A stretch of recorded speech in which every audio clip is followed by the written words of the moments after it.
Dear students, in this video, we are going to see the 7th sum from the exercise 2.5.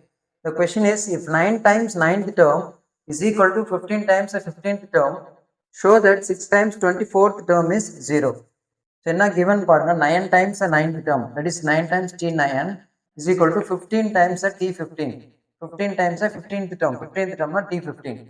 So, they are equal, we have to find the 6 times T24 equal to 0 அப்படின்றத prove பண்ண சொல்றாங்க.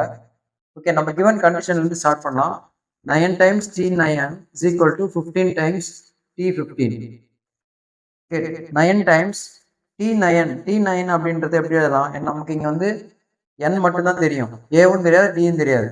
So a plus 9 times அப்படின்னா 9th term அப்படின்னா 8d அப்படின்னு எழுதலாம். That is n minus 1. Formula படிச்சிருக்கீங்களா? a plus n minus 1 into d. So அந்த ஃபார்முலால substitute பண்ணுறோம். Like that, in the side 15 times a plus 14b.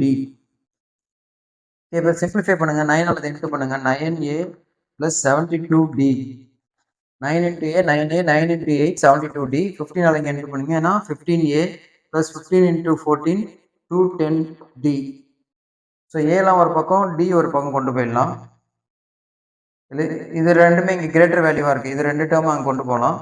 15a minus 9a plus 210d minus 72d equal to 0.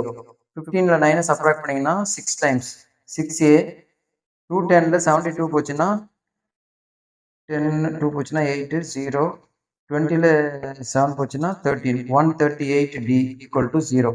ரெண்டு term வந்து 6 common எடுக்கலாம். 6 common எடுத்தீங்கன்னா இங்கே a plus இங்கே 6 common எடுத்தா 23 வரும். 23d equal to 0. a plus 23d அப்படின்னா யாரு?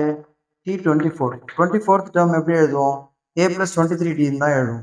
So 6 times T24 equal to 0. நம்ம என்ன ப்ரூவ் பண்ணோமோ அது வந்துருச்சு பாருங்க. So hence proved. That's all. Thank you.